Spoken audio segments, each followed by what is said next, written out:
Masa sih ada atasan yang nggak bisa melakukan hal ini? Nah, jawaban saya, ada. Saya masih sering ketemu, bahkan level direktur ya. Level direktur yang anak buahnya masih ngeluh. Nih keluhannya gini nih, gua usul begini dikritik, usul begitu dikritik. Tapi kalau gue tanya, terus gue mesti ngapain sebaiknya? Nggak dijawab juga. Nah, itu level direktur ada. Apakah ada direksi yang level direksi yang tidak bisa set direction? Banyak. Nah, Hmm. memang kenyataannya banyak, Pak. Apakah Jadi, sebaiknya direksi itu belajar dari awal lagi atau bisa diakalin dengan dia ngerekrut middle management yang bagus. Nah, middle ke atas itu memang lebih butuh coaching ya. Kan tadi Mbak Lia tadi. Lebih butuh coaching Mbak Lia. Karena dia harus mengubah cukup banyak dalam dirinya. Mindsetnya, habitnya gitu ya. Yang itu kayaknya agak susah kalau lewat training gitu. Seringkali dia harus diajakin ngobrol apa ada partnernya supaya dia bisa growing. Apalagi tadi kata Mas Gazan, kalau ikut training tuh kayak, aduh, apa sih? Ya, bisnisnya udah miliaran nih kan training. Tapi kalau one on one itu kadang-kadang malah lebih bisa dibuka ya. Lebih dia mau open gitu.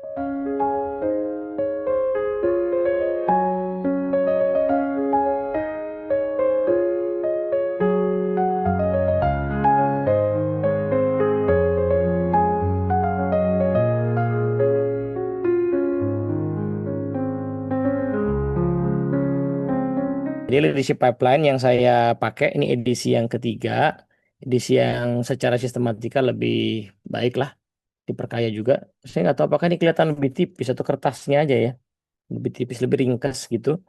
Nah, yang lalu saya udah berbagi garis besarnya. Nah, kemarin tuh kepikiran sama Bang Mail, kita coba zoom in sedikit lah gitu ya. Eh, Sebagai jembatan nanti insya Allah rencana saya habis ini mau bahas satu buku. eh Judulnya ntar aja ya, habis sesi terakhir mungkin saya ceritain. Nah, buku itu mungkin akan menzoom in lagi poin-poin yang akan dibahas di sini. Jadi eh, dari banyak banyak apa namanya, banyak passage itu kemarin ya, passage itu passage sih bacanya. Passage yang kita bahas kemarin itu menurut saya yang populasinya paling banyak harus dikembangkan itu kan di sini ya. Leading others, kemudian ke leading leaders ini kan. Ini paling banyak mungkin. Ya, makin ke atas mungkin paling sedikit. Dan by the way saya juga mungkin nggak terlalu menguasai. Tapi dua ini kayaknya populasinya paling banyak. Jadi kita pengen dalamin sedikit di sini. Nah, sehingga moga-moga nih teman-teman yang lagi di posisi ini atau mungkin owner kayak Mas Gazan yang bisnisnya makin gede gitu ya, amin gitu. Kemudian di bawahnya mulai ada leader-leader yang dua dua layer gitu, lagi mau nyiapin timnya. Nah, mungkin bisa mempertimbangkan ide-ide yang ada di buku ini ya. Jadi satu sisi kita akan bahas leading others, jadi orang yang memimpin orang lain, level manager lah gitu ya. Itu butuh ngelatih apa saja. Di sisi yang lain adalah kalau nanti dia dipromosi menjadi leading leaders ya. Jadi seorang mungkin di tempat lain namanya bisa GM, General Managers atau kadang-kadang ada namanya VP gitu atau Senior Manager. Namanya bisa macam-macam sih. Karena lucu menarik tuh kemarin saya baru tahu ternyata GM itu di Amerika itu seringkali dipakai sebagai level CEO gitu. Ternyata ya. Saya juga baru tahu di sini kan GM masih agak middle, middle ke atas gitu ya. Ya mereka kayak gitu. Tapi ya itu tradisi yang nggak ada patokannya sih. Kalau di startup itu ya VP gitu ya, semua VP, Vice President, tapi kagak ada anak buahnya gitu. Kadang-kadang biar keren aja. Nah, oke ya. Jadi kita mau bahas dua ini nih. Gitu. Nah, teman-teman yang belum paham nih gambar apa karena mungkin baru ikut, nanti nonton video yang sebelumnya aja ya. Ada di YouTube-nya apa namanya Teman Tumbuh sama ada di YouTube saya juga. Nah, kita mau masuk ke satu ya, yang leading others ini, teman-teman. Nah, ini garis besarnya ada di sini. Di buku ini saya coba uraikan satu demi satu. Jadi eh, leading others itu orang yang barusan mimpin tim. Jadi anak buahnya adalah individual kontributor yang tidak punya anak buah lagi. kadang-kadang ini level manager, kadang-kadang level asisten manager, kadang-kadang level supervisor.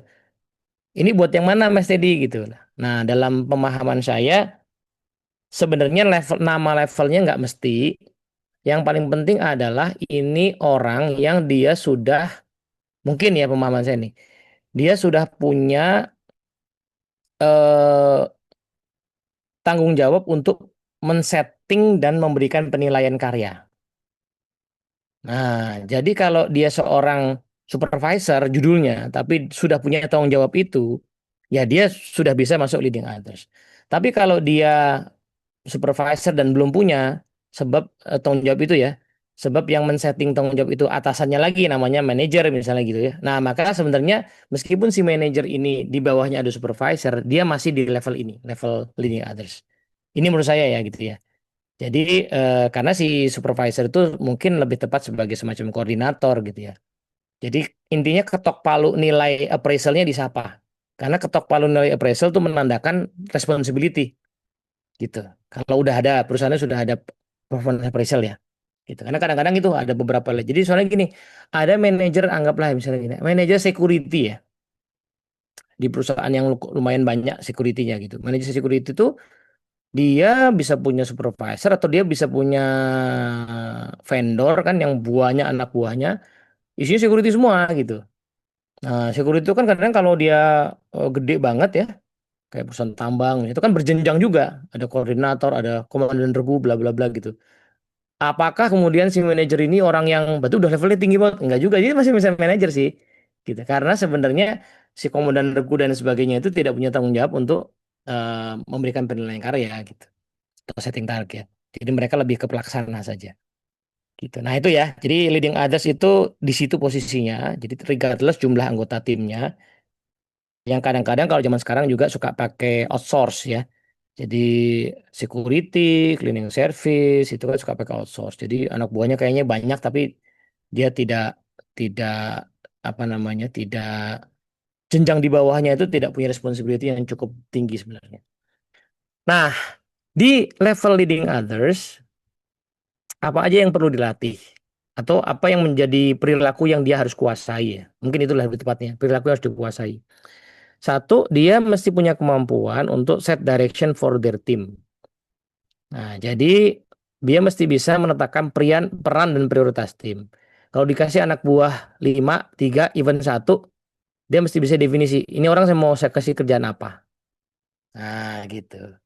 Ini sekali lagi bagi orang yang baru menjabat ini nggak gampang ya. Suka kagok gitu loh. Yang waktu itu saya cerita mungkin misalnya kepala restoran yang tadinya kepala pelayan gitu. Ya lulusan SMA misalnya mungkin. Ternyata kagok tuh suruh jadi ini nih. Suruh bagi-bagi tugas gitu. Nah jadi mesti latihan menetapkan peran dan prioritas anggota tim. Ini kan berarti dia mesti menguasai job desk ya. Kalau belum ada job desknya mesti bikin job desk. Mesti bisa bikin job desk. Mesti bisa ngukur-ngukur kira-kira satu orang tuh bisa ngerjain berapa lama gitu kan. Kemudian eh, mesti bisa menakar kira-kira menakar kok menakar sih. Nakar eh, si A, si B, si C ini sama apa beda ya kemampuannya untuk saya kasih kerjaan ya. Nah, gitu. Jadi itu yang dimaksud dengan peran pertama ya. Nah, yang kedua, dia perlu memahami hubungan antara pekerjaan tim dengan tujuan organisasi. Jadi bagaimana kerjaan tim itu nyambung sama targetnya dia, nyambung sama targetnya bosnya terus sampai ke atas. Kenapa? Karena nanti dia mesti bantu timnya paham bahwa kerjaan tim itu sangat penting, harus dikerjakan sungguh-sungguh, harus serius. Kalau ada standar lead time, SLA, itu harus dipatuhi. Kalau harus kelar sejam, ya harus kelar sejam. Kalau harus kerja sehari, kelar sehari.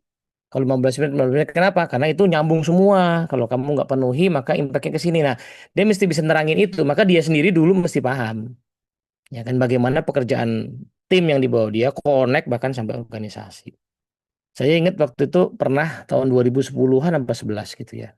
Itu saya terbit buku NLP yang edisi pertama, mungkin kalau ada yang tahu, yang warnanya oranye ya, The Art of Enjoying Life.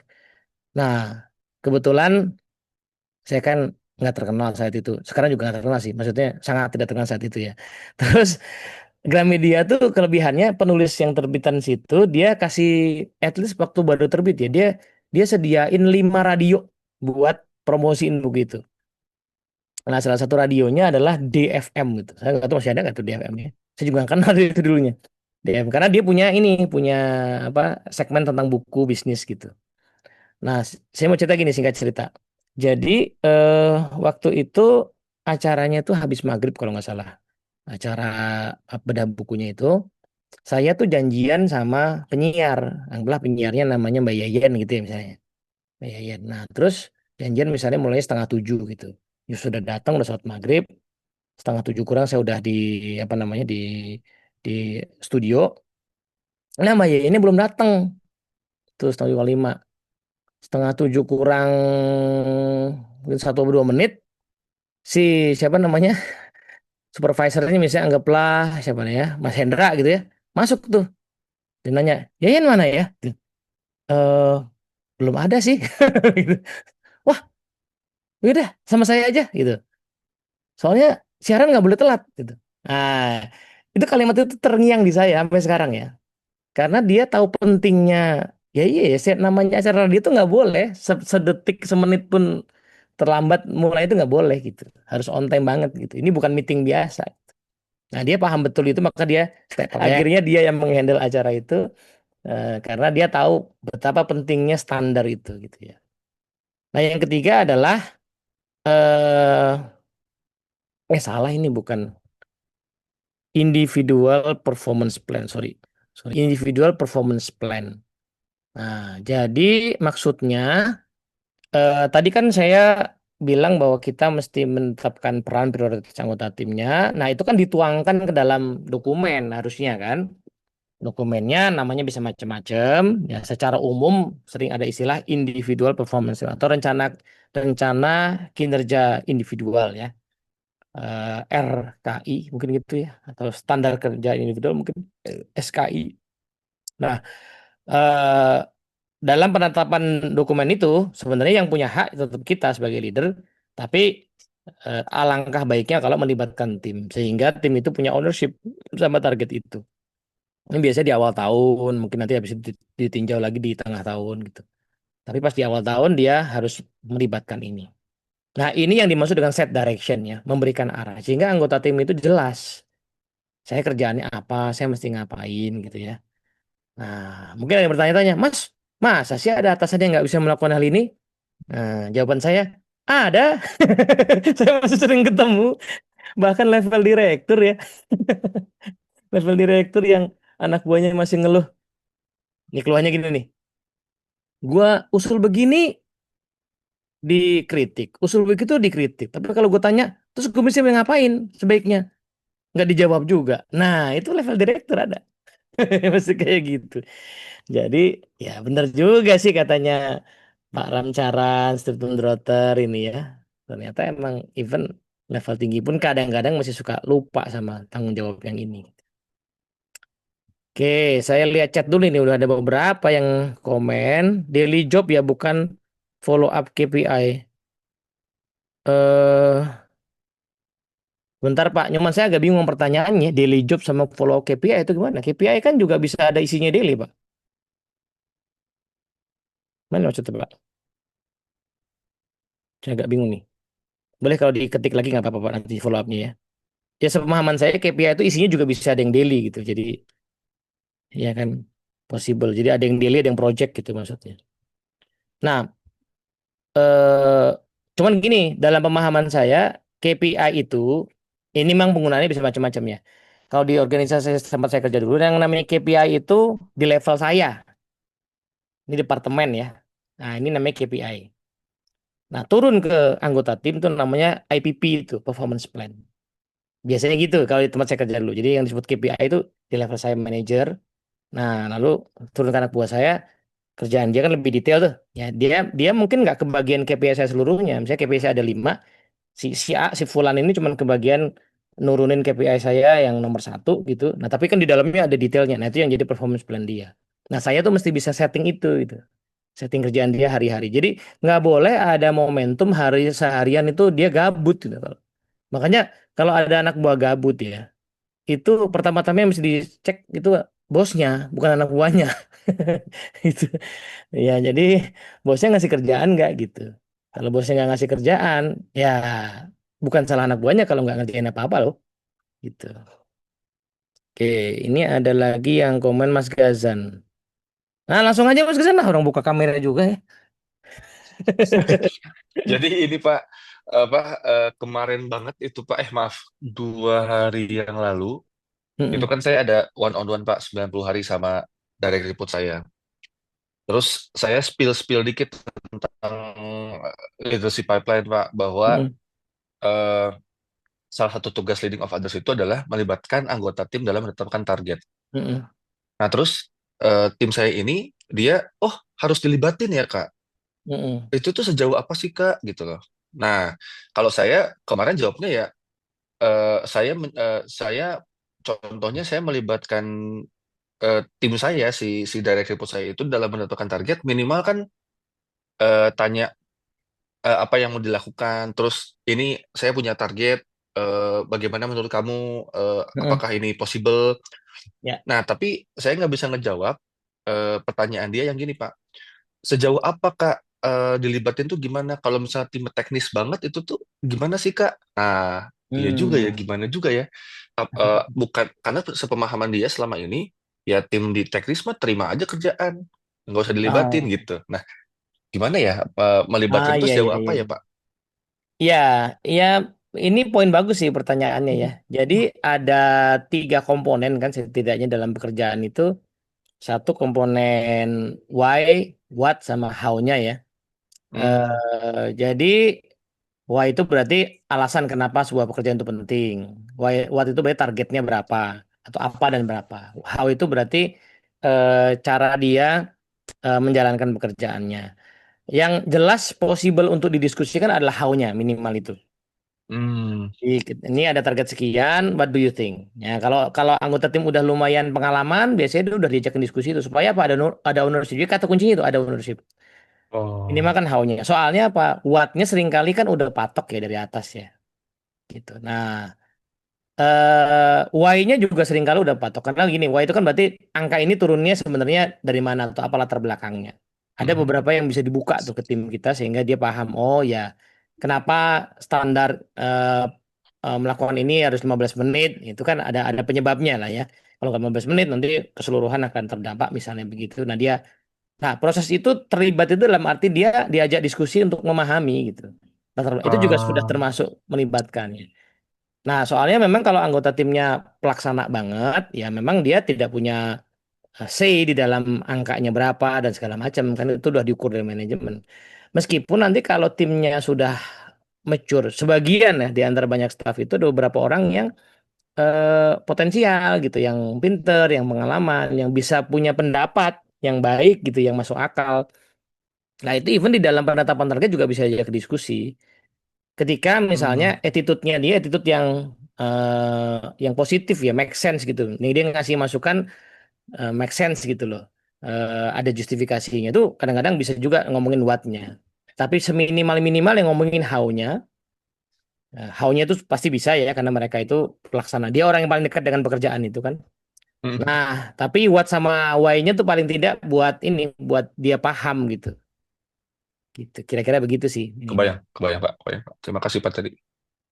Kira-kira gitu. Nah, iya, banyak apa nih? Oh, Panyuman. Oh, target dari tim pemahaman saya jadi KPI turunan. Nah, ya, jadi Pak Nyoman, ya ini pemahaman saya KPI ini memang ada beberapa mazhab ya. Gitu. KPI itu kan Key Performance Indicator ya kan, tiap pekerjaan ada key-nya. Nah, itu yang saya tahu ya tadi itu, yang dan saya sampai sekarang masih pakai itu. Istilah KPI biasanya minimal di level departemen, turun kepada tim menjadi performance plan gitu.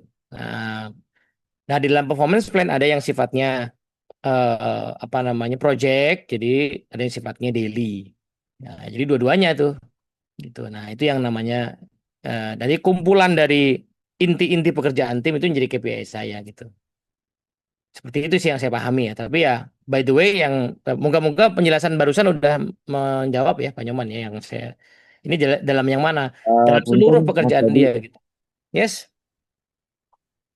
Jadi kalau saya dulu ketika saya sebagai pimpinan tuh saya nurunin dulu. Jadi namanya Mm-mm. company policy, gitu. Ya.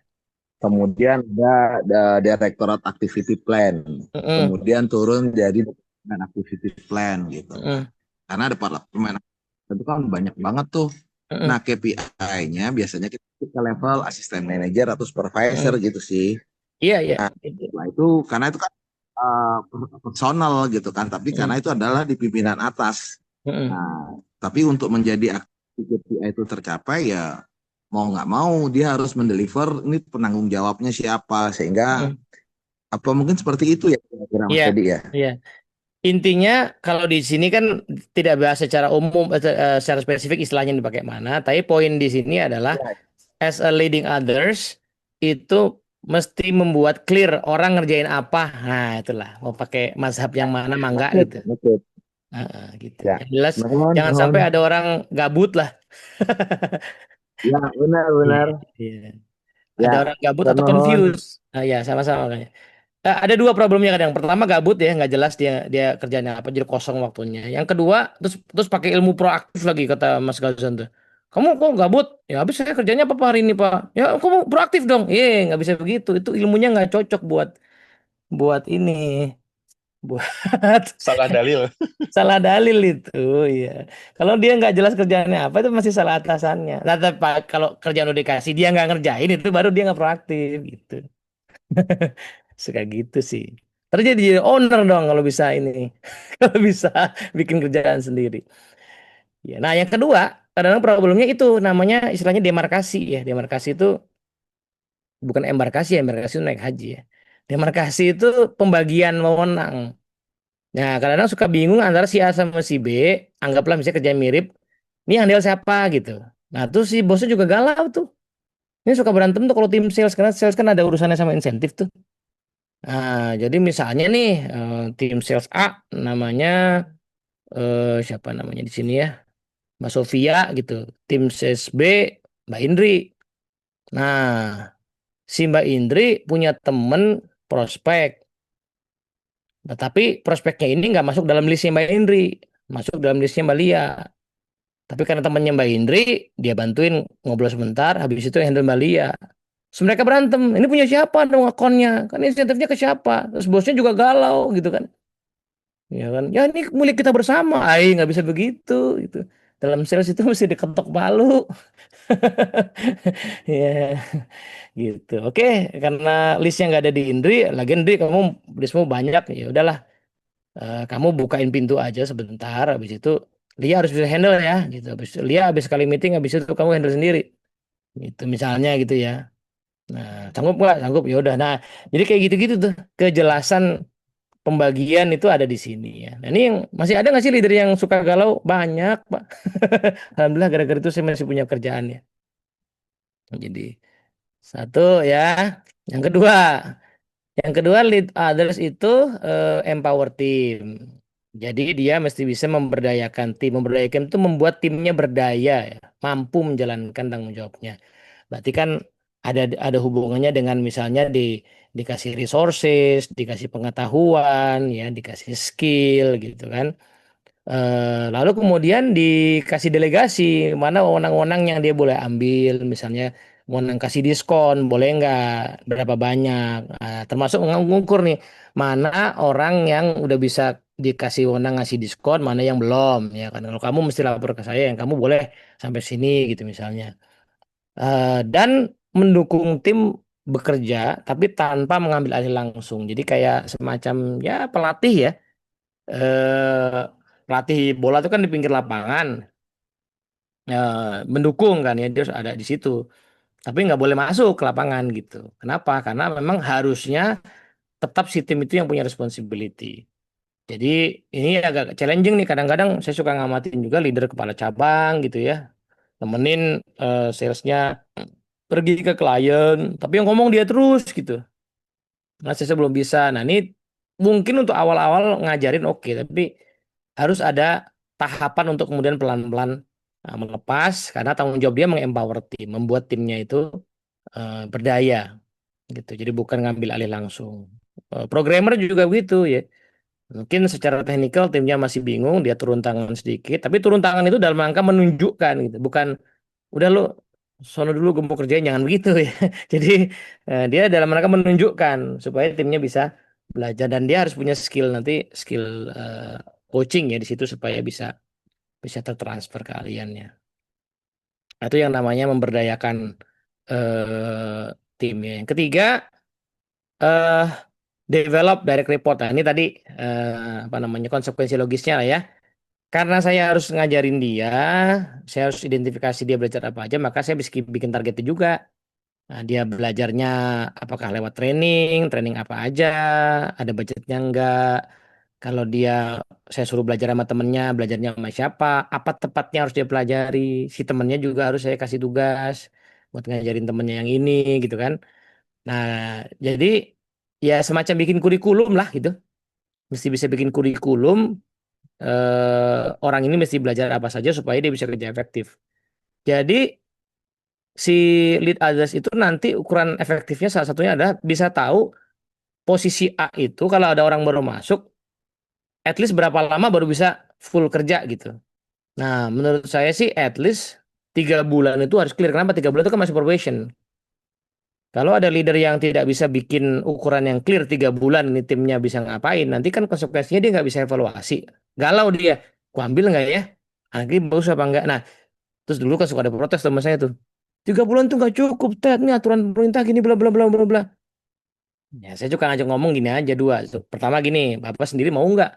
Kalau dikontrak lebih dari 3 bulan probationnya. Kan nggak mau juga kan? 3 bulan aja udah. Ini kan orang deg-degan nih saya diangkat apa enggak. Emang mau setahun gitu kan nggak mau juga. Yang kedua, nah gini, orang yang bagus pasti nggak mau gitu. Orang yang bagus pasti nggak mau. Kalau setahun ya probationnya nggak mau. Jadi pemerintah bikin 3 bulan. Nah, yang kedua problemnya kalau dia nggak bisa memutuskan itu berarti dia bikin takarannya nggak clear di depan gitu. Nah, kan orang tuh bisa judgement bikin keputusan karena dia harus bisa menakar kan. Aku minimal 3 bulan mau lihat orang tuh kayak apanya yang wajib ada gitu. Sisanya kan orang pasti ada kurangnya dong. Tapi yang wajib ada sehingga saya bilang oke nggak apa-apa deh, saya ambil. Nah itu apa aja. Nah, itu yang harus saya tetapkan sehingga saya mau cek ini dan itu prosesnya dia harus apa semacam ngetes lah ya. Bulan pertama udah bisa ini belum? Wah, bisa aman, checklist ya. Bulan kedua udah bisa ini belum? Nah, itu dia mesti bisa nakar gitu. Nah, di tengah-tengahnya dia kasih feedback positif konstruktif, kemudian ya tadi coaching ya, ngelatih. Jadi coaching itu harus jadi part dari leadership style-nya ya. Makanya udah nggak cocok lagi leadership style yang hanya busi aja gitu ya, hanya directing aja, harus sepaket karena ya makin tadi pendek waktu kita buat ngedevelop tim supaya dia bisa kerja. Kalau kita hanya pakai directing aja ya kita hanya akan dapat orang-orang yang mungkin cepat belajar sendiri mandiri langsung jadi, tapi orang kayak gitu masalahnya kan nggak banyak jumlahnya gitu. Lebih banyak orang yang harus diajarin, ditemenin, dilatih gitu. Nah, di sini makanya si coaching ini dia perlu jadi eh, style leadership kita gitu. Nah, masih ini nggak, masih banyak nggak sih orang yang leader nggak bisa ngasih feedback? Banyak. Yang either negurnya terlalu keras gitu ya, atau nggak negur sama sekali. Karena tadi kebalikannya. Saya lihat orang lain yang ditegur terlalu keras resign gitu kan, sehingga dia nggak negur sama sekali. Ya, ini dua-duanya tidak efektif ya. Oke, ini direct report. Kemudian yang berikutnya dia mesti bisa follow through performance. Jadi harus ada percakapan-percakapan untuk memantau kemajuan. Jadi nggak boleh hanya dah delegasi lepas. Terus tiba-tiba baru dicek 6 bulan gitu atau sebulan nggak boleh. Jadi percakapan harian itu harus ada. Makanya suka ada sistem kan, entah namanya huddle, misalnya morning briefing gitu ya. Itu kerjaan leader tuh. Kalau leader nggak punya semacam itu, nah ini berarti dia nggak jalanin tugasnya gitu, sederhananya. Namanya leader harus ngadain semacam itu. Nah sama lah kayak guru ya. Guru tuh harus bikin ulangan, ya kan harus bikin kuis gitu. Itu yang secara apa akademis ya kan, secara karakter harus punya lagi checklist-checklist yang lain. Jadi harus ada percakapan untuk mantau kemajuan pekerjaan timnya. harus punya waktu khusus buat memeriksa data pencapaian. Jadi kalau udah ada sistem ya, dia harus buka nih entah harian, entah 2 hari sekali buka tuh gimana tim saya pencapaiannya hari ini kemana aja. Itu tugas leader tuh. Jadi dia mesti ngecek misalnya kalau timnya di lapangan ya, luar sales gitu. Nah, kalau sekarang udah ada sistemnya, dia pergi kemana aja, di input segala macam. Nah, bisa cekin tuh. Si B, si C kemana aja hari ini, besok kemana, terus minggu ini kemana aja, hasilnya bagaimana gitu. Lihatin tuh datanya tuh. Jadi bukan berarti anak punya pergi dia nganggur, nggak boleh nganggur dalam artian dia mesti lihat data, mesti lihat angka gitu. Nah, itu makanya banyak orang akhirnya nggak mesti suka jadi leader ya, karena mesti lihat angka zaman sekarang kan. Lihat angka terus analisis kan. Ini orang pergi seminggu ketemu sama 15 orang yang closing cuma satu ya gitu. Nah, apa ya? Nah, di situ mesti dia ambil tindakan kan diajak ngobrol gitu. eh ini nih yang terakhir nih, merespon secara tepat saat ada tantangan pencapaian dan tidak membiarkan tantangan teraskalasi. Jadi ada yang komplain misalnya gitu ya. Nah, dia mesti sensing nih, kapan saya harus turun tangan, selesaiin cepet, jangan sampai dia tereskalasi. Kayak atau minimal kayak tadi tuh. Ini si Mail minggu lalu ketemu sama apa namanya 20 orang, kok di sistem nggak kelihatan ada progresnya ya. Misalnya ketemu doang gitu, nggak ada yang habis itu kirim proposal kek atau apa order kek, kok nggak ada ya. Nah, itu jangan dibiarin dulu gitu. Sebulan, mending langsung panggil, ngobrol ya kan. Minggu lalu kok datanya begini, ada kendala apa gitu. Kira-kira gitu ya. Jadi ngomongin performance ya. eh Konsekuensi lainnya adalah bisa milih team member. Jadi dia bisa milih anggota tim yang baik, yang mana. Ya, nentuin yang baik mana. Ini nanti hubungannya sama penilaian karya ya.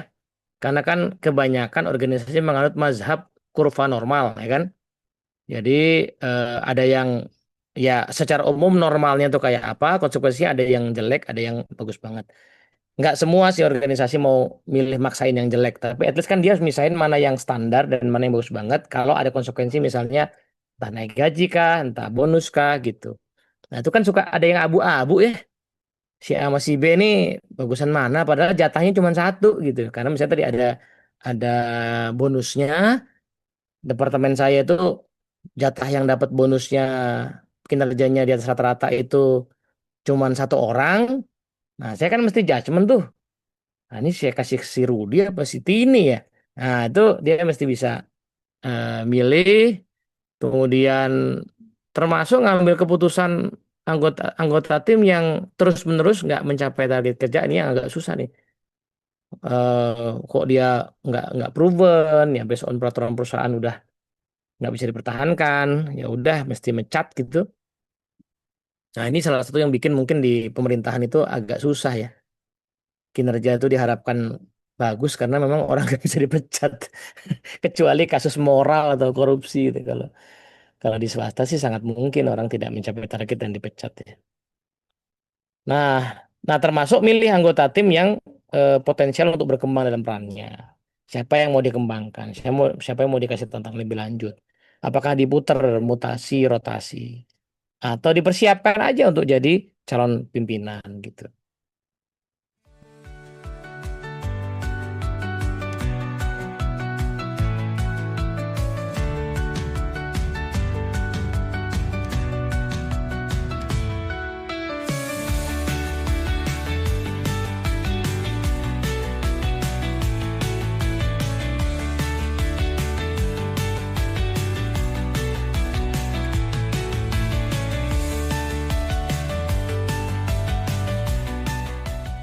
Saya izin sharing sih Pak.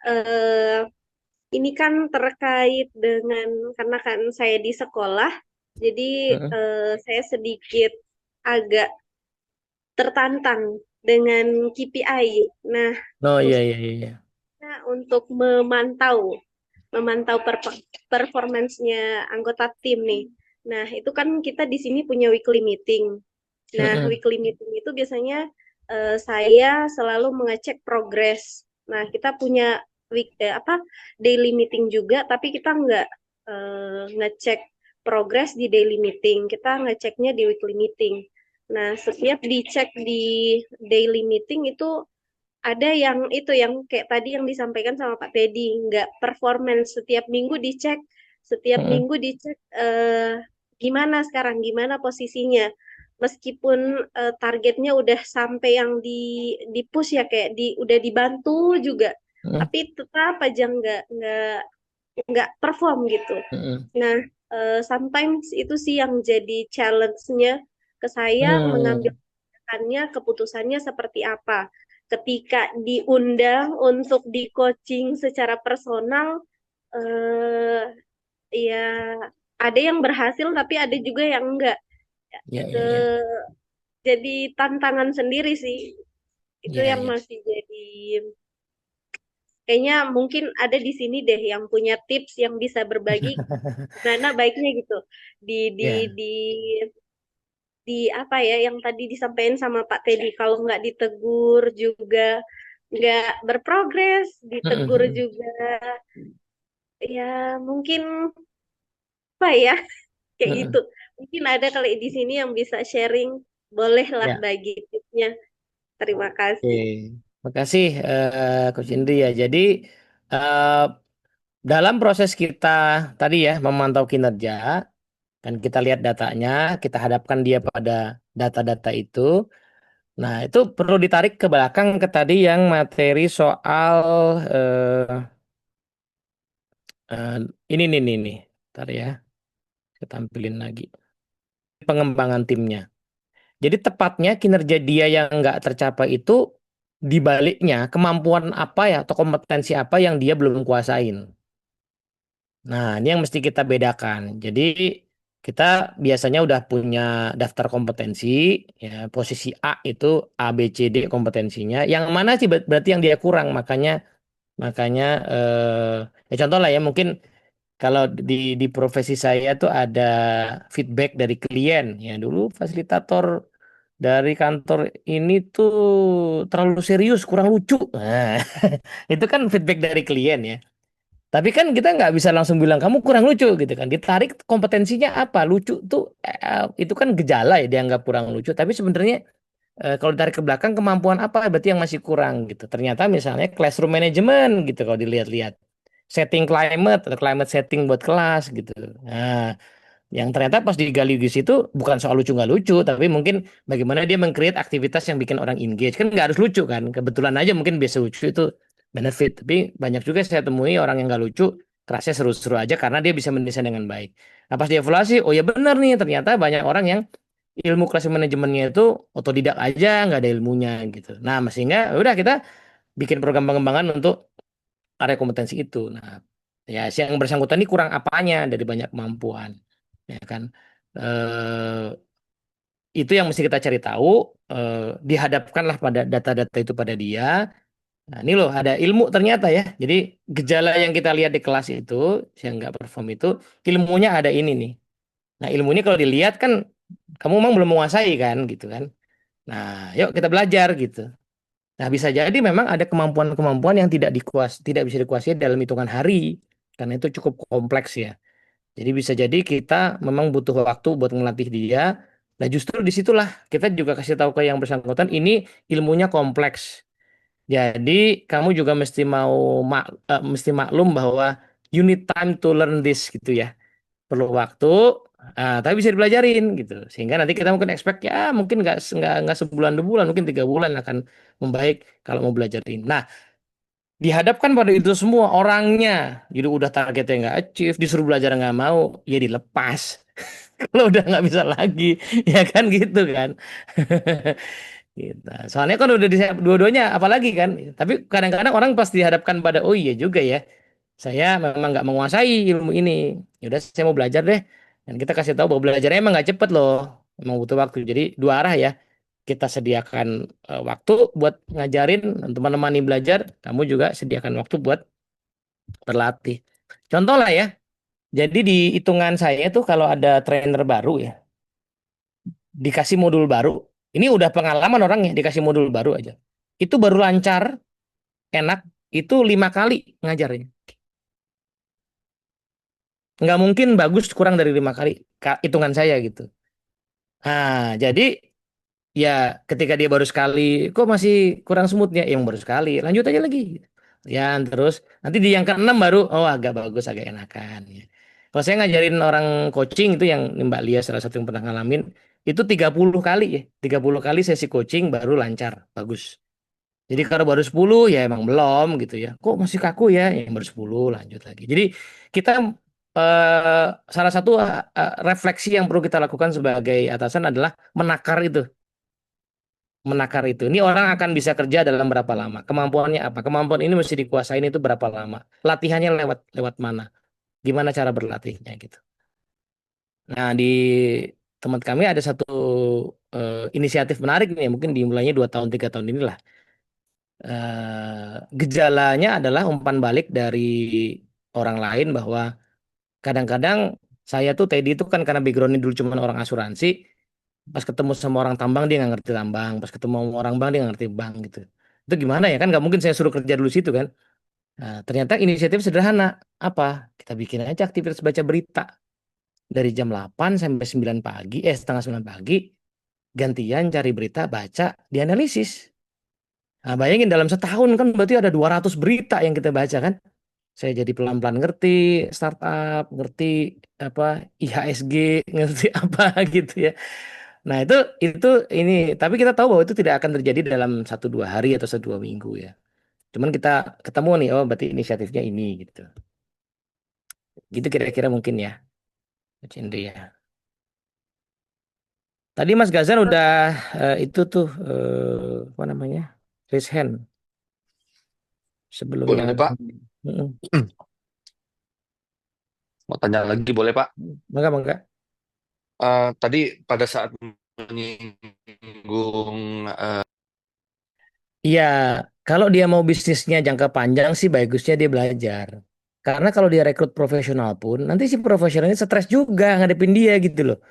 Si profesional ini kan juga betul, betul Pak. berharap punya direction ya kan. Nanti misalnya anggap lagi nih ya, si profesional ini orang yang jago di banyak organisasi. Dia tahu misalnya target sekian itu investasinya sekian, orangnya mesti sekian, saya mesti rekrut berapa sekian, biaya gaji sekian. Terus diajuin ke owner, owner bilang, ah mahal amat, kurangin aja. Ya kalau bosnya nggak ngerti, kemarin tuh saya baru Hmm, sharing di komunitas pengusaha juga. Eh, Alhamdulillah komunitas ini sudah ngerti, sudah ada inisiatif paham bahwa oke bisnis butuh HRD. Jadi mereka udah invest nih punya orang HRD ada 1 orang 2 orang. Tapi lagi belajar nih orang HRD-nya lagi belajar sharing-sharing lah kumpul sharing-sharing belajar soal KHRD-an yang cocok buat UMKM aja ya yang nggak canggih-canggih amat gitu. Nah mereka aja baru tahu bahwa ternyata di luaran tuh ada loh semacam teori lah survei tentang berapa perbandingan orang HRD yang harus ada dibandingkan dengan jumlah karyawan. Ternyata itu ada industri tertentu misalnya berapa banding berapa. Jadi kalau karyawannya berapa, harusnya orang hari ini minimal berapa. Logika sederhana lah. Mungkin gak sih kita punya karyawan 2.000, orang hari ini cuma 2. enggak. Mungkin Nggak aja bisa mungkin lah. gila.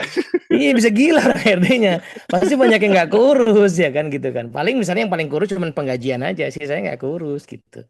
Nah, berarti ada tuh yang mencoba mencari tahu ya dari mungkin berbagai survei ya organisasi yang sistem. Nah, jadi itu, nah kalau si owner ini nggak nangkep apa namanya ilmu-ilmunya kan dia akan tadi kalaupun dia hire orang di bawahnya, orang itu akan suffer juga. Jadi kalau mau sustain sih sebaiknya dia rendah hati belajar. Nah, ini soal rendah hati ini menarik. Makanya nanti ya, insya Allah buku berikutnya yang pengen saya sharing tuh judulnya, oh jadi udah kasih tahu judulnya ya. Judulnya adalah What Got You Here Won't Get You There. Apa yang membawa Anda ke sini Oh. nggak bisa membawa Anda ke sana. Ya, Marshall Goldsmith. Itu buku yang datangnya dari pengalamannya si penulisnya, Marshall Goldsmith ya. Dia eksekutif coach ya, pelatihnya para eksekutif yang menemui bahwa level-level petinggi itu kadang-kadang emang problemnya di hal-hal basic gitu. Keterampilan mendengar, keterampilan bertanya, keterampilan menyimak, ya hal basic. Nah, sehingga seringkali judulnya si Goldsmith ini kan eksekutif coach ya. Kayaknya keren banget bayangannya tuh akan ngomongin hal-hal yang canggih-canggih banget. Ternyata seringkali yang dia dia justru harus feedbackin ke para eksekutif ini adalah hal-hal yang fundamental yang dipelajari zaman TK Hmm, harusnya gitu. Nah, kelewat ya. nah, ini yang jadi pertanyaan buat saya kan kadang-kadang, lah kok bisa ya ada orang yang keterampilan basic dia nggak nguasain, tapi kayak bisnisnya gede gitu. Nah, saya tuh waktu itu galau tuh. Gimana sih? Ini ada orang bisnisnya gede padahal basic yang kuasain. Disitulah saya akhirnya dapat jawabannya yang namanya misteri rezeki, Mas Gasan. Ah, Masya Allah. Kadang-kadang orang itu emang rezekinya ya udah Allah yang ngatur aja ya. Ada yang usaha keras belajar, rezekinya dikit-dikit aja. Tadi ada yang nggak usaha, tapi dikit-dikit masih banyak. Betul, betul, Nah, tapi betul. itu kan ujian ya. Berarti kan dia tuh dikasih ujian berupa bisnisnya berkembang. Mungkin karena market lagi bagus, pemerintah lagi memudahkan, bisa berkembang. Pertanyaannya itu ujian buat dia kan. Betul, betul, betul. Nah, dia mau belajar nggak buat menangani ujian itu, atau dia malah zolim sama orang gitu dengan ujian yang besar itu. Ya, kan ketika dia nggak belajar leadership kan dia zolim sama anggota tim gitu.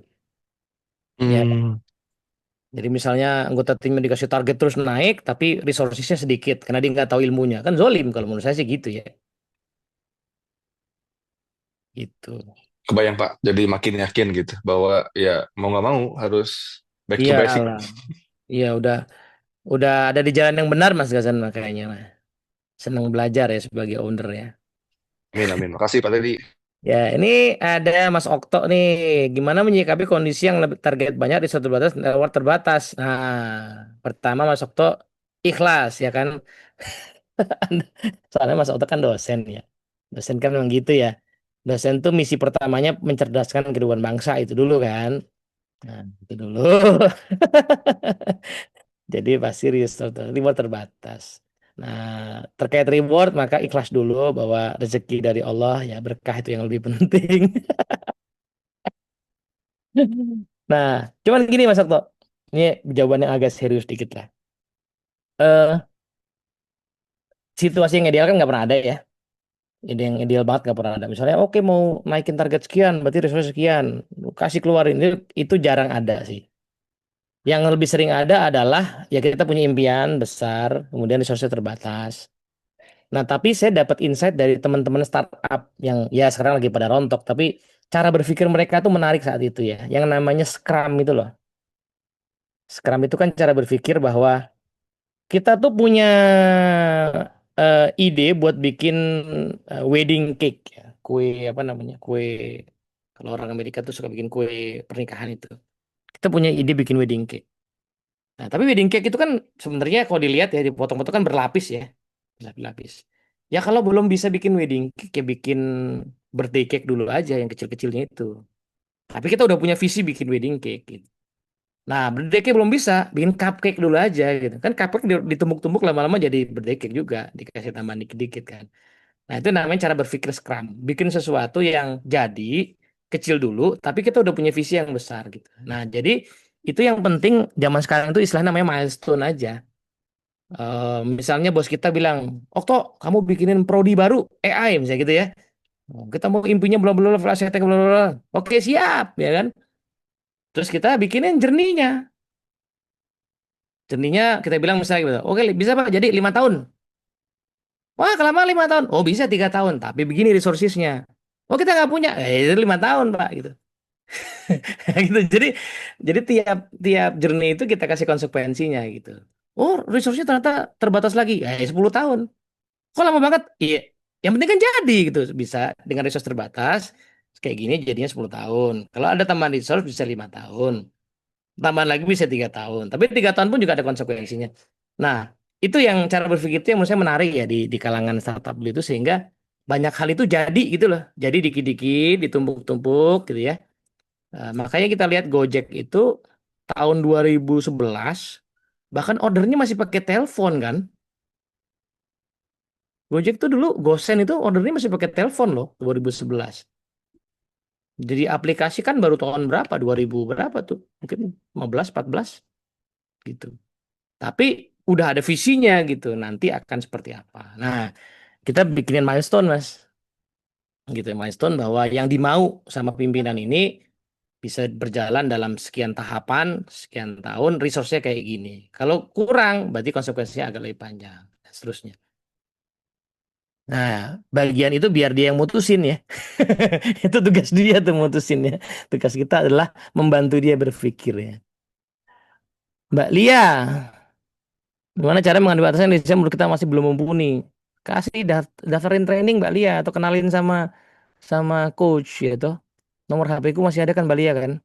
Iya, kasih nomor HP saya ke beliau, kita ngobrol-ngobrol. Kalau cocok ya kita coaching. Kalau nggak cocok ya nggak apa-apa. Gitu. eh Ya gitu sih yang possible ya karena atasan itu tetap atasan ya. Dulu saya tuh pernah ada masanya sekarang saya bilangnya begitu ya. Ada masanya saya tuh sok-sokan lah sama bos gitu ya.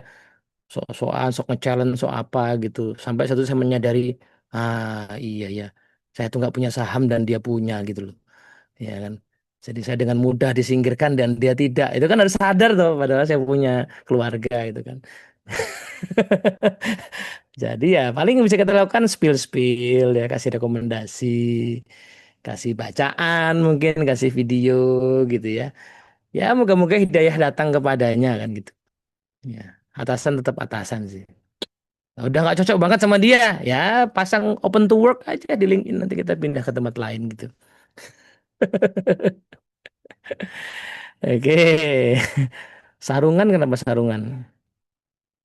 AI bikin ini loh suruh bikin. Oh iya iya iya iya iya. Iya. Oke, Mbak Ovi, yang pusing kalau leadernya masih perintahnya kamu apakan apanya apalah. Ini orang Medan ini leadernya betul ya. Ya coba kok apakan itu apalah biar apa nggak terlalu apa-apa kali gitu ya. Ini orang Medan nih berarti leadernya nih. Itu kalau itu Mbak Ovi, itu perlu belajar namanya ilmu strukturalisme dalam bahasa. Nah, karena ternyata itu ada strukturnya, tapi orang Medan yang ngerti. Jadi mesti belajar orang Medan. Apanya di pertama itu maknanya apa, apanya kedua tuh, itu ada mereka soalnya mereka bisa ngobrol deh, kita yang nggak ngerti.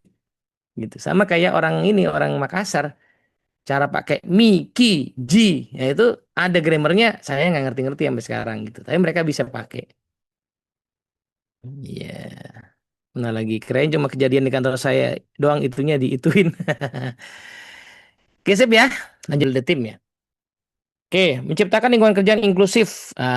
Jadi biar intinya tugas leader adalah anggota tim yang ada itu biar dia ngerasa dia ada di dalam tim, dia nyaman, dia diterima. Jangan sampai ada yang merasa dikucilkan. Nah, ini susah nih. Kenapa? Karena kadang-kadang kita sebagai leader punya preferensi.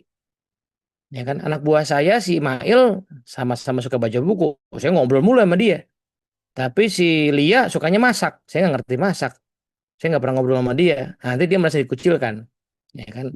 Yang lebih parah ada isu-isu seksis ya kan. Karena saya mau main sama-sama cowok ngomonginnya poligami mulu ya kan. Nah, si Lia sebel banget gitu kan ngomongin poligami mulu. Nah, itu leader kadang-kadang nggak sadar bahwa ini peran dia loh untuk membuat orang merasa diterima di percakapan sehari-hari. Itu yang menantang ya. Soalnya kalau orang nggak nyaman ya pasti ya, lama-lama dia nggak betah. Yang kedua bangun engagement tim yang tinggi. Gimana orang itu engage? Kadang-kadang nggak engage faktornya banyak ya. Dia nggak ngerti pekerjaannya, dia nggak mampu, dia ada masalah keluarga, dia ada masalah pribadi ya kan. Menjelang Lebaran dia stres karena pas Lebaran ditanya jodoh ya kan. Nah, itu kadang-kadang bikin orang gelisah gitu. Nah, yang terakhir adalah bangun lingkungan kerja yang terbuka dan penuh kepercayaan sehingga mendorong tim bicara. Jadi orang itu enak ya kalau tim itu bisa terbuka ngobrol ya. Terbuka yang tidak khawatir dia akan diselepet gitu ya, direndahkan gitu. Nah, disinilah nanti butuh skill juga, skill kita sebagai leader untuk memfasilitasi percakapan, tapi juga skill dari tim kita untuk bicara. Kadang-kadang tim itu nggak pede karena dia eh, mungkin ngerasa nggak pandai bicara. Beberapa profesi kan memang nggak harus banyak bicara ya. Sehingga orang di tim itu tuh kadang-kadang kebanyakan pendiam gitu misalnya, programmer atau apa. Tapi ya kalau tidak dilatih skillnya kan jadi nggak ngomong tuh. Padahal bicara tuh dibutuhkan untuk membangun lingkungan kerja yang nyaman gitu. Yang terakhir adalah bisa mengintegrasikan tim dia ke atas dan ke samping. Ke atas berarti dengan atasannya, ke samping dengan kolega-kolega yang lain. Ke atas itu berarti dia mesti memastikan bosnya dia tahu progres kerjaan timnya dia. Kenapa? Nah, kalau ya tujuan pragmatis ya. Kadang-kadang kalau di organisasi yang udah settle tuh penilaian karyanya, saya sih punya kewenangan ngasih nilai jebret ke tim saya A, B, C, D. Tapi nanti pas udah mainin bonusnya tuh bolanya di atasan saya tuh. Jadi saya mesti naikin ke atas, nanti dia yang menentukan. Nah kadang-kadang bos saya itu kalau nggak ngerti anak buah saya ngapain, dia juga punya preferensi kan. Dia lihat yang kerja sih itu terus. Departemen lain anak buah saya kayak nggak pernah dilihat. Nah saya punya kepentingan untuk menjelaskan ini loh, timku tuh kerjanya begini nih, progresnya kayak gini, signifikansinya kayak gini. Nah, soalnya ada tim-tim tertentu memang kelihatan banget ya, tim sales, tim marketing itu kelihatan banget. Tapi ada tim-tim support itu yang nggak mesti kelihatan gitu. Atau ada tim-tim yang memang seolah-olah jelek banget terus karena memang kerjanya menangani masalah gitu. Padahal memang kerjanya itu. Jadi tapi seolah-olah orang ini muncul masalah. Jadi tim komplain manajemen misalnya kan kerjanya nanganin komplain ya. Jadi orang ketemu mereka tuh kan pasti komplain gitu ya. Jadi kan kasihan orang ini seolah-olah bawa masalah terus gitu loh. Padahal emang itu kerjaan dia gitu. Terus lucu tuh, dulu saya tuh punya pandangan yang berubah total tentang orang service management ya, service quality. Sebagai mahasiswa waktu masih kuliah kan memandang orang service tuh orang melayani gitu ya. Ternyata enggak loh, di banyak company di orang service itu orang yang ditakuti. Karena mereka adalah polisi untuk standar service. Iya, jadi misalnya standar service-nya adalah ngangkat telepon dering maksimal 3 kali gitu. Nah dia memang harus ngecekin, iseng-iseng nelfon Coach Indri gitu ya. Pas ngangkatnya 4 kali, oh jadi kok 3 kali nggak diangkat, wah jadi kayak polisi itu. Jadi menyerang. Waktu itu saya kasih skor dia kan, nanti kan skornya kurang mempengaruhi penilaian karyanya. Nah tuh jadi orang ini kan kayak jadi polisi terus nyebelin jadinya ya, seolah-olah ya padahal emang dia lagi jalanin tugas dia ya sebagai penjaga layanan itu. Yang kedua, mengantisipasi dan menginformasikan kepada atasan secara tepat waktu saat terjadi. Kalau ada problem yang butuh eskalasi ke atasan, jangan sampai terlambat karena nanti keburu gede gitu. Padahal itu orangnya udah bukan di kita ya. Misalnya ada orang lagi yang itu ada di atasan kita. Yang ketiga, ini koordinasi sama kolega yang relevan. Jadi nggak bisa kerja sendiri, mesti punya temen, mesti jadi jalan buat anggota tim kita kerja bareng orang lain. Misalnya ternyata, nah lebih lancar kan kalau kita ngomong sama bosnya gitu kan, daripada anak buah kita yang ngomong sama dia kan. Jadi kita mesti sepantar gitu. Nah ini agak challenging mungkin buat leader yang baru ya, leader yang lain lebih tua, lebih senior atau malah saya baru ngisi kelas yang trainingnya itu pesertanya 40, satu orang manajer tuh baru masuk, baru belum 3 minggu gitu. Dia masih diem-diem gitu. Saya ngerasa, oh berarti dia belum belum nyaman nih kan. Nah, padahal dia butuh kerjasama dengan bagian lain. Nah, ini responsibility kita ya. Supaya, nah di sini menarik nih. Kadang-kadang ada leader yang diangkat dan anak buahnya belum percaya banget karena tadinya sepantaran. Nah, di momen-momen kayak ginilah dia bisa bangun kredibilitas di timnya. Ketika dia bisa bukain jalan ya. Dia bisa ngomong-ngomong leader lain terus gara-gara itu anak buahnya kerjanya jadi lancar. Nah, itu orang yang seperti ini bisa punya lebih kredibel. Oh iya dia memang layak nih jadi bos gua nih karena dia bisa bukain jalan gitu. Kira-kira gitu teman-teman ya. Nah, ini ngomongin leading others.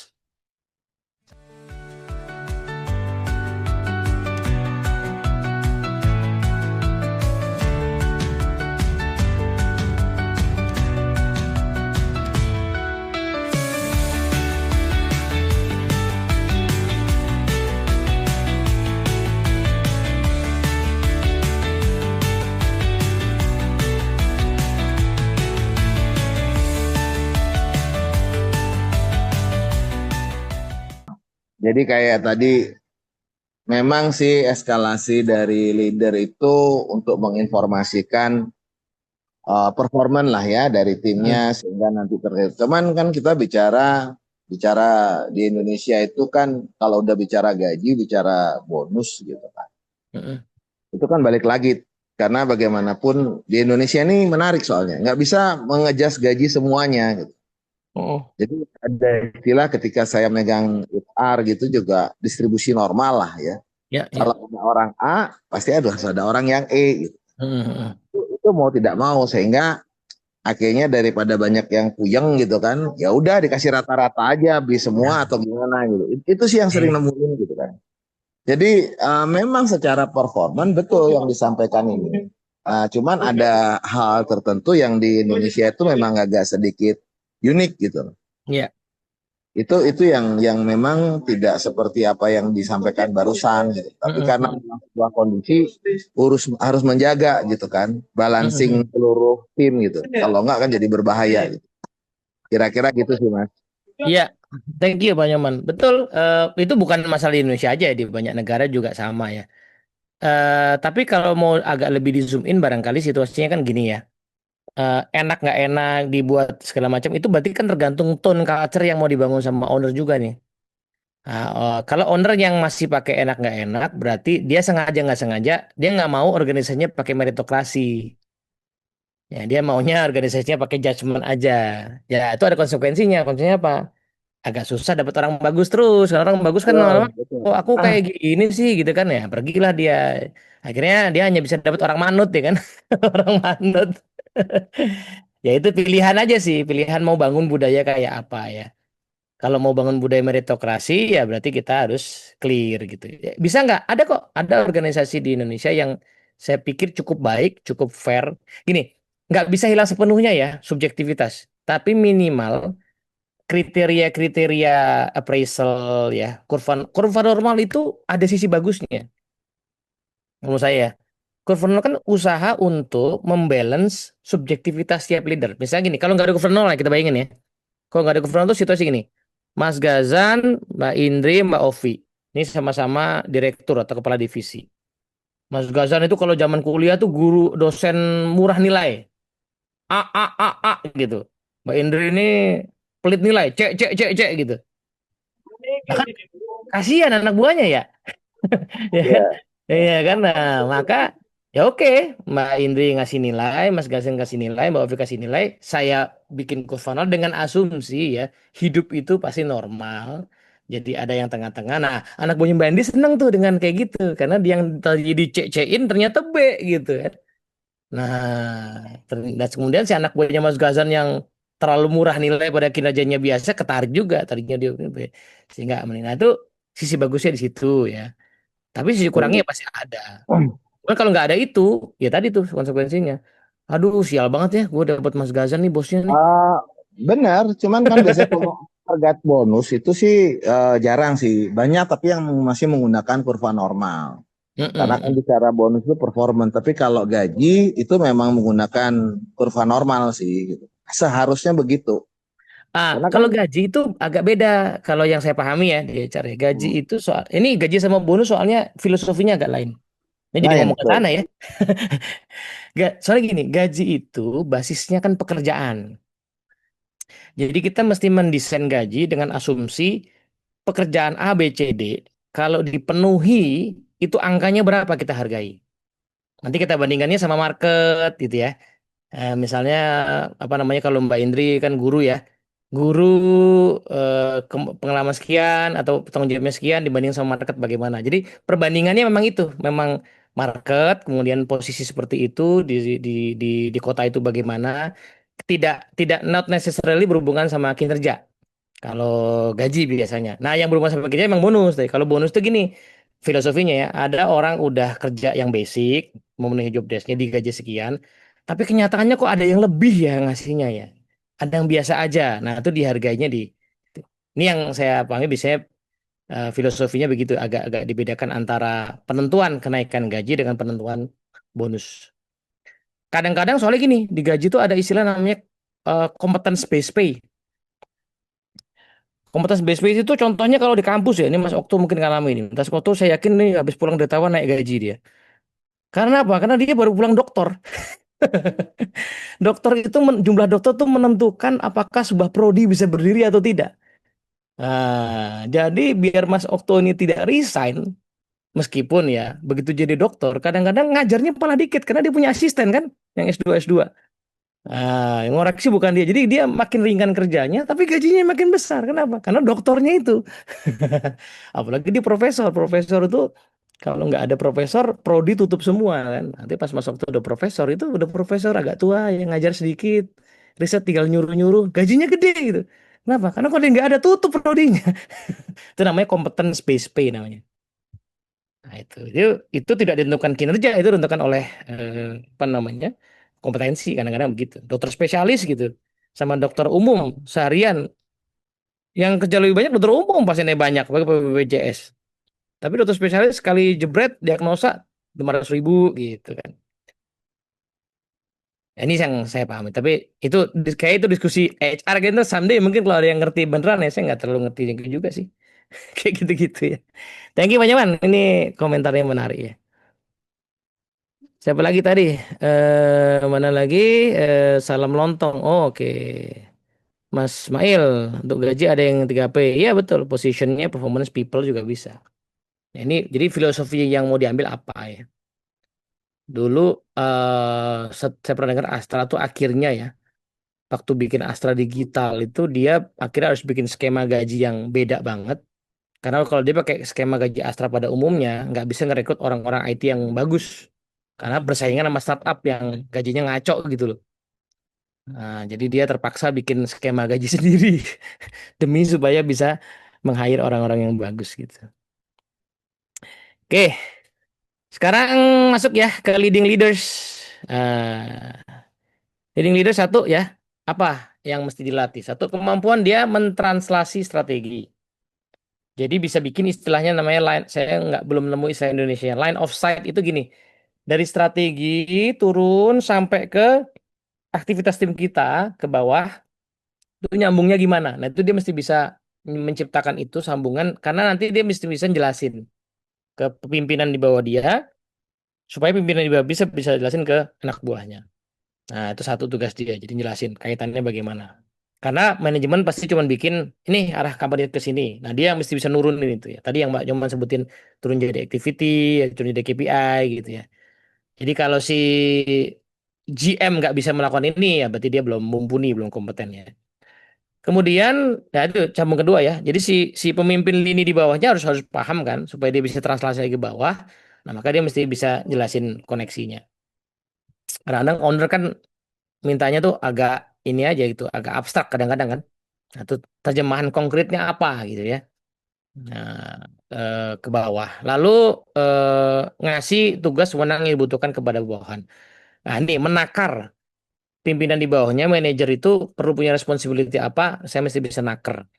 Segede apa dan ini makin sulit karena makin abstrak kan ya kalau tadi Mas Gajen cerita supervisor ke bawah itu kan konkret ya hari ini posting sekian hari ini jualan sekian ya kalau ini kan manajer ini seberapa takarannya nah ini makin abstrak nih mentranslasi ini nah kalau udah bisa berarti emang sudah di posisi ini kalau belum bisa berarti emang kudu belajar itu tadi yang kedua mendevelop leaders jadi developnya bukan develop orang lagi tapi mendevelop leader di bawahnya gitu membuat leader di bawahnya berfungsi sebagai leader.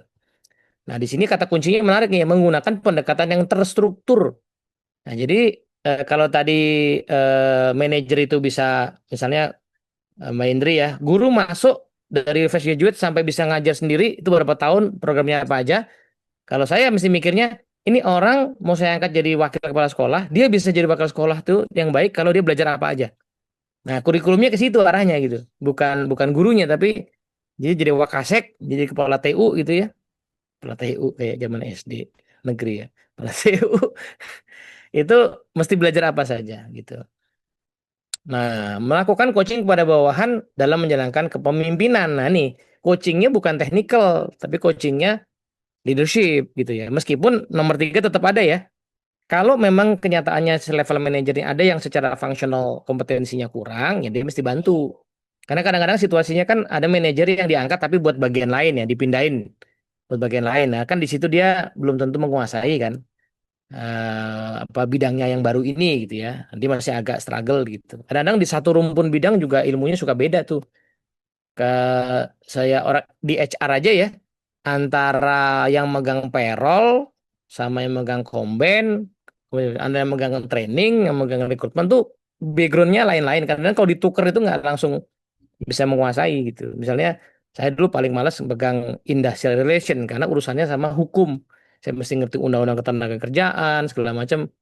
Nah itu biasanya anak hukum yang ngerti tuh.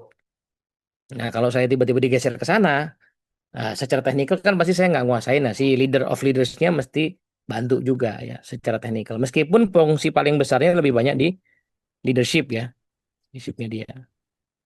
Tadi mohon izin Pak tadi, Yes, maka itu ini leading of leaders kan Pak ya? ya. Itu judulnya Oh soalnya iya judul. iya iya iya iya, iya, iya. Salah ya. Leader of leaders ya. Follow through performance sama ya. Ini urusannya penilaian karya. Nah sekarang yang agak challenging adalah saya mesti bisa mengasih penilaian karya berbasis fakta untuk menunjukkan seberapa baik mereka sebagai pemimpin. Nah, ini makin makin challenging nih. Karena angka-angkanya angka-angka dia sebagai pemimpin, bukan angka dia sebagai pelaksana lagi. Nah, misalnya tadi tuh si siapa namanya? Si manajer ternyata sudah punya KPI tambahan, KPI tim development. Jadi biasanya kalau udah leader tuh kan dia punya dua komponen, komponen pencapaian hasil, result, sama komponen kepemimpinan. Nah, tergantung nih berapa bobotnya. Ada yang 80-20 ya 70-30 misalnya, atau mungkin 50-50. Agak susah sih. Yang banyak mungkin 80-20 ya. Nah, yang 20 ini mungkin sisi tim development. Nah, saya mesti bisa ngasih evidence bahwa seberapa baik dia menjalankan fungsi yang 20 itu. Nah, untuk itu saya mesti bisa ngambil sampel-sampel data kan. Nah, saya mesti lihat tuh si Mail ini sebagai leader, kemarin dia setting timnya training apa aja, jalan nggak trainingnya. Kemudian dia bilang dia mau ngembangin si A, si B, si C, apa evidence-nya si A, si B, si C udah berkembang. Ya kan. Kemudian kadang-kadang saya colek-colek, ajakin ngopi anak buahnya beberapa orang, saya tanya-tanya seberapa baik si manajer si leader ini menjalankan fungsinya sebagai leader. Atau saya mesti bisa sensing dari mana saya tahu anak buahnya Bang Mail ini memang terdevelop oleh Bang Mail gitu. Nah, saya bisa bisa sensing itu tuh. Ya kan. Nah, itu tapi yang kedua juga tetap ya secara penilaian berbasis fakta yang terkait bisnis juga iya gitu ya. Jadi dua sisi lah, dia sebagai leader dan dia sebagai pemimpin bisnis ya. Nah, yang lebih alamiah yang nomor dua ya seringkali kita tuh alamiahnya ngeliatin sisi bisnisnya aja, padahal kita mesti lihat dia sebagai leader gitu ya. Nah, yang terakhir adalah feedback kita harus mencakup unsur leadership. Jadi kalau kita ngasih feedback, misalnya saya ngasih feedback ke Mail, jangan cuma feedback soal pencapaian bisnisnya aja, tapi saya mesti kasih feedback dia soal leadershipnya dia. Ya, makanya saya mesti ngambil-ngambil sampel itu. Kinerja dia sebagai pemimpin seperti apa. Yang berikutnya soal selecting leader. Nah, ini dia perlu pelatihan atau perlu mampu ya memilih pemimpin baru berdasarkan potensi kepemimpinan, tidak hanya kalian fungsionalnya. Nah, godaannya kan di fungsional ya. Saya mengambil orang hanya melihat sisi fungsionalnya aja. Fungsional pasti penting ya. Contoh lah misalnya Mbak Indri Kepsek mau ngangkat Wakasek, ya pasti kalau bisa yang jadi Wakasek yang guru yang bagus dong. Masa guru yang buruk ya kan? Nah, tapi godaannya itu tadi hanya melihat sisi guru yang doang bahwa tapi kira-kira sebagai guru yang baik dia bisa menggerakkan teman-temannya nggak ya? Udah ada belum indikator-indikator bahwa dia tuh didengarkan misalnya. Dia tuh bisa punya naluri membina orang lain, misalnya guru orang lain gitu. Nah, itu mesti mampu melihat itu ya. Nanti ada kompetensi-kompetensi kepemimpinan. Yang berikutnya bisa ngelihat tim dengan orientasi masa depan, tidak cuma di saat ini. Ke depan itu dia butuh leader yang seperti apa. Tantangannya kadang-kadang kita leader sebagai manusia senangnya orang yang sama sama kita, yang manut sama kita gitu.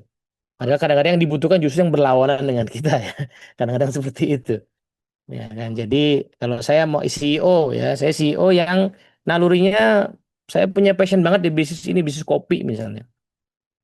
Saya mau hire direktur gitu, keuangan misalnya. Kan kemungkinan direktur keuangan ini mah lihatnya angka dan itulah direktur keuangan yang bagus ya, yang mungkin dia ngerti kopi tapi dia akan lihat angka. Nah, tugas dia ngasih saya rambu-rambu apakah saya bisa untung apa enggak sehingga saya bisa terus bikin kopi kan.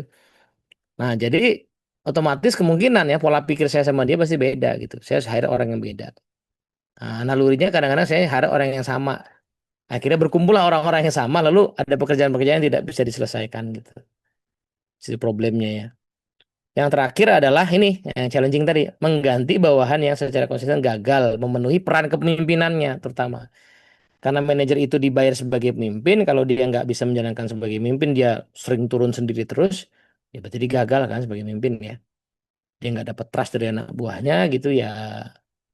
Ya, ya pada dasarnya berarti kan dia tidak memenuhi tanggung jawab sebagai gajinya itu tadi kan. Ya ini yang agak berat tapi harus di apa namanya diambil keputusan itu. Build organization. Nah, eh leading leader of leader itu perlu latihan untuk menyelaraskan kapabilitas organisasi dengan kebutuhan operasional. Jadi company atau organisasi maunya apa, kemudian tim-tim di bawah saya itu berarti butuh didesain kayak gimana. Misalnya kalau tadi ya saya anggaplah saya direktur operasional. Nah, dia harus bisa misalnya, oke, saya butuh tim departemen apa aja. Nah, saya mesti ngerti tuh ya. Jadi butuhnya departemen apa aja. Kalau kemarin saya sempat ngomongin soal, jadi saya cerita ya teman-teman di UMKM, kita akhirnya kasih jernih ya, kan HRD kadang-kadang ideal ya. Oh, macam-macam fungsinya. Tapi ya kita belajar lah. Yang paling basic pasti kita ngomongin penggajian dulu ya. Penggajian beresin, rapiin, jangan telat, jangan salah. Nah, nanti kalau organisasi bertambah, orangnya bisa nambah. Orang yang bertambah biasanya butuh tim, pasti rekrutmen dulu ya. Gaji rekrutmen. Dari gaji rekrutmen mungkin habis itu kita ngomongin soal performance management ya, yang ukur standar, SOP, SLA, yang tadi jadi kita punya dasar kalau ngasih bonus atau naikin gaji. Habis itu ya berarti mulai mikirin tim penggajian, survei gaji dan segala macam ngerapiin, tim komben. Training itu terakhir biasanya. Itu kebutuhan paling mewah tuh, tersier gitu. Nah, jadi kalau ujuk-ujuk baru mulai langsung bikin tim training, pasti nanti lama-lama tim trainingnya masih bingung tuh. Gitu. Jadi banyak tuh yang leadernya kayak Mas Gazan gini ya, dia senang belajar gitu. Langsung investasi orang HR 20 orang gitu ya. Langsung bikin tim. Nah, sering kali tim trainingnya bingung sih kerjain apa ya gitu ya. Karena sistem-sistem pendukung yang lain belum ada, ya kan? Nah, itu dia dia mesti bisa menentukan nih saya dari bisnis maunya apa, saya perlunya bikin apa dulu. Nah, nanti berikutnya apa, berikutnya apa, berikutnya apa gitu. Organisasi yang baru berdiri seringkali nggak butuh tim inovasi karena semuanya berinovasi baru berdiri ya. Ya kan? Nah, tapi organisasi yang sudah settle, sudah punya produk yang laku, yang bagus, mungkin butuh tuh tim bisnis proses improvement gitu ya. Di yang organisasi yang sangat besar bahkan ada tiap divisi punya tim reporting. Nah, reportnya dong ada timnya tuh. Gitu. Yang kedua membangun organisasi yang beragam. Maksudnya itu tadi ya, karena makin gede organisasi, makin butuh yang saling melengkapi, yang diverse. Jadi bukan yang sama gitu. Makin butuh orang yang saling berbeda untuk saling melengkapi. Yang terakhir adalah punya rencana kaderisasi. Nah, jadi kaderisasi untuk para manajer di bawah, termasuk kaderisasi untuk dirinya juga. Kira-kira gitu ya, teman-temannya. Yang terakhir adalah leader of leaders itu bagaimana peran dia across organization. Satu, dia perlu paham pendekatan yang holistik ya. Maksudnya apa? Kan dia punya banyak tim tuh di bawahnya ya, ada manajernya. Batasan antar tim bagaimana sih? Ya kan, wewenangnya. Ya, ini bukan cuma wewenang pembatasan antara pekerjaan, tapi antar tim sekarang ya. Untuk itu dia perlu paham aliran pekerjaan ya, value chain ya. Kerjaan itu ngalir dari siapa ke siapa gitu. Nah, sehingga dia bisa lihat konsekuensinya. Kalau di sana saya tambahin resource, di sini impactnya kemana. Kalau di situ saya kasih kerjaan, nanti impactnya kemana. Nah, tapi di sisi lain dia perlu menghilangkan. Jadi ini paradoks ya. Satu sisi dia perlu bikin batasan, di sisi lain dia perlu juga jagain jangan sampai terlalu silo ya. Terlalu masing-masing kerja sendiri-sendiri gitu loh. Ya, jadi ada batasan yang jelas, tapi juga dia mesti maintain supaya jangan terjadi ada silo. eh yang terakhir adalah membantu ya pemimpin di bawah itu memahami rantai pekerjaan, rantai nilai dengan organisasi-organisasi yang lain, dengan bagian atau divisi atau direktorat yang lain. Nah, disinilah dia perlu bantu pemimpin di bawahnya untuk paham. Jadi dia harus paham dulu, kemudian dia paham. Nah, pertanyaannya, emang ada mas level GM yang nggak paham beginian? Hah, ada. Masih ada. Bahkan saya ketemu kemarin tuh lucu ya, ada mantan dia di CEO, ini perusahaannya nggak terlalu gede, CEO yang mantan COO gitu. CEO mantan CEO, sudah ceritain ini belum sih ya di sini ya. CEO mantan COO, terus saya dengar tuh dia ngomong gini sama karyawannya, ini udah jadi CEO ya tadi. Jadi tim saya gini gini gini. Nanti kan di tim saya gini gini. Saya pikir kok ngomongnya kayak tim saya sih? Kan dia udah pemimpin seluruhnya ya CEO ya. Tapi dia masih pakai mindset dia dulu COO gitu, tim saya gitu. Terus yang lain kan jadi oh jadi kita bukan tim Anda nih ceritanya. Nah, itu masih ke bawah gitu mindset yang lebih terlalu sempit. Nah, yang di sinilah nanti kadang-kadang lah balik kenapa akhirnya nanti insya Allah saya mau sharing soal bukunya Marshall Goldsmith itu. Karena tadi buat menjadi pemimpin yang makin strategik seringkali dia butuh partner ngobrol yang buka dirinya satu-satu, dilebarin, diperluas dirinya satu-satu gitu. Kira-kira demikian. Kita Ini yang lihat chat. ini sebenarnya aku nanya karena banyak yang kejadian gitu ya di Oh, instansi tempatku bekerja. Terkadang karena ada yang namanya organisasi pasti ada pembagian fungsi lah ya gitu. Kemudian mhm, ketika kemudian di situ ada dipimpin, saking pinternya pimpinan ini gitu ya, si mhm, leadernya ini tuh memang bisa bikin si anggotanya tuh engage banget. Terus hmm, akhirnya ya tadi silo mentality-nya itu terbentuk dari situ gitu, justru dari ya, leadernya. Kalau di hmm, buku itu dijelaskan nggak ya eh, sejauh mana sih kemudian identifikasi silonya, terus bagaimana menghindari silo gitu. Karena oh, kebetulan aku di pemerintah gitu ya, mhm, itu kayaknya dari sharing-sharing teman-teman juga hampir semua itu kejadian gitu ya. hmm, Eh, Kebetulan instansiku tuh kecil, jadinya apa leadernya masih oke lah ya buat komunikasi. Cuman memang kami pun juga akhirnya menghadapi masalah silo ini dan mhm, banyak banyak banget yang akhirnya karena engage sama si unitnya dia gitu, sama mhm, pimpinannya dia, ya akhirnya jadi pimpinan di atasnya lagi punya PR lagi tuh, nyatuin hmm, lagi tuh gitu. ya, Nah di ya. buku itu dibahas nggak sih Mas lebih lanjut terkait dengan itu? Enggak, kalau detailnya enggak. Tapi justru itu kenapa disebutkan di sini ya. Tugasnya si kepala unit ya, berarti kan manajer tadi ya, leading of others. Itu memang benar harus bikin engage team, itu tugas dia. Nggak salah dia bikin engage teamnya sangat baik, itu nggak salah. Nah, tugas pimpinan di atasnya membuat ini jangan sampai jadi terlalu kaku. Jadi itu responsibility si kepala divisi atau kepala apa ya misalnya saya. Memang di situlah. Nah, ini pokoknya kenapa disebutkan karena tanggung jawab di situ. Jangan sampai kekuatan di dalam ini menjadi terlalu kaku satu sama lain. Makanya seringkali kalau secara konkret ya perlu ada kegiatan bersama, perlu ada koordinasi yang rutin, perlu ada briefing-briefing untuk proyek tertentu yang orang saling berkoordinasi. Bahkan dalam jangka panjang perlu ada pertukaran pemain di antara berbagai unit sehingga satu sama lain bisa punya sudut pandang berbeda gitu ya. Dan ini agak panjangnya begitu. Nah, ini tugasnya si di sini, dia yang mesti mikirin. Ini udah kelamaan di sini ini bisa nggak diputar dan seterusnya. Dalam rangka itu memaintain di dalam unit memang harus kompak, harus bagus. Itu tugasnya si leading others. Tapi antar unit, nah ini tugasnya si kepala ini yang mesti melihat ya. Dan dia mesti bisa sensing, oh ini kok terlalu kaku ya, ini kok terlalu apa namanya, jadinya meremehkan yang lain gara-gara dia kompak gitu. Nah ini yang dia harus baca dan harus dibuat, harus dilebur justru ya. Tidak boleh ada apa namanya tim yang terlalu merasa bahwa dia bisa menghasilkan hasil sendiri gitu. Kan nggak mungkin ya. Ya, emang tugas itu. Tapi kalau caranya gimana nggak dibahas di buku ini sih.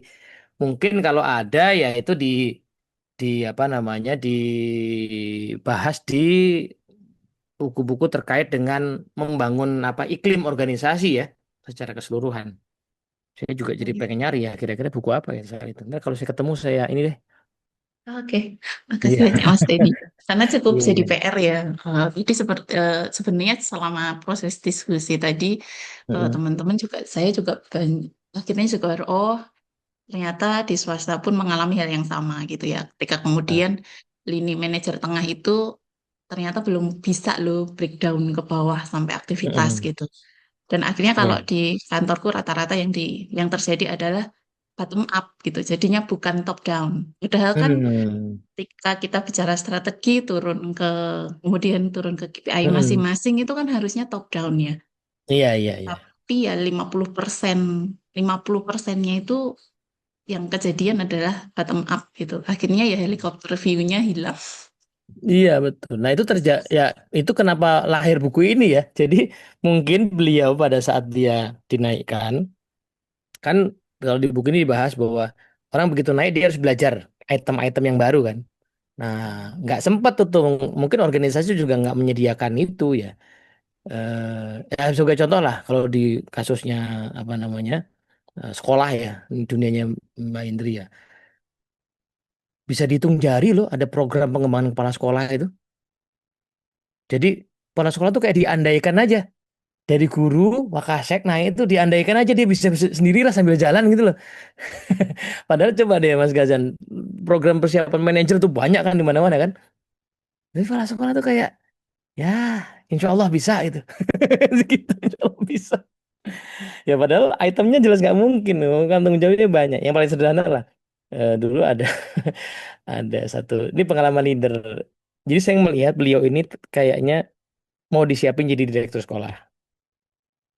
Jadi dia tadinya pegang wakil direktur yayasan akademik kalau nggak salah. Kayaknya nih, ini dugaan saya, ownernya mau nyiapin jadi direktur sekolah. Tapi kan dia memang tadinya dari guru, kepala sekolah gitu ya. Kredibilitas dia bagus secara akademis, jadi direktur wakil direktur akademik.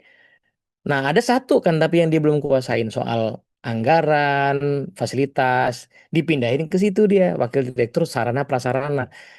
Kata saya sih ya, dari sudut owner ya, orang ini ya karena kurangnya di situ dia disuruh handle itu dulu, suruh belajar kan. Tapi mungkin nggak dikomunikasikan dengan baik, dia stres tuh. Orang dia seneng yang ngurusin pelajaran guru, suruh ngurusin material, semen, WC rusak gitu kan. Dia ngerasa tanda kutip kayak dibuang, resign guys. Dia malah pergi gitu. Tapi mungkin lah niatnya baik karena ya itu kan nanti kalau jadi direktur sekolah itu harus dikuasai kan. Nah, tapi kalau dia nggak pernah pegang kan repot ya. Tapi mungkin proses komunikasi dan coachingnya nggak berjalan. Jadi dia juga struggle kan. Mau bayangin dia biasa bikin apa ngecekin RPP sekarang ngecekin RAB ya kan. Tunjangan anggaran belanja buat bangun gedung. Stres dia. Harusnya ada mentornya misalnya begitu ya. Nah, gitu sih Mbak Yen. Kalau orang memang sering juga banyak instansi tidak menyiapkan sehingga orang naik posisinya bahkan jadi kepala dinas, bahkan jadi gubernur dan presiden, tapi mindsetnya masih wali kota itu ada.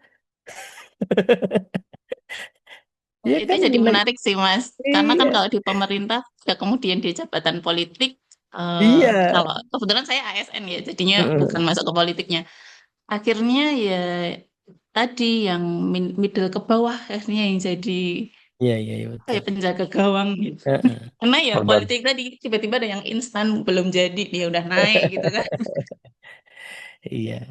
Kalau di swasta sebenarnya sama sih, andalan tetap middle juga. Karena kalau di swasta agak beda tapi miripnya. Swasta tuh yang problemnya di atas itu kadang-kadang bisnis keluarga ya.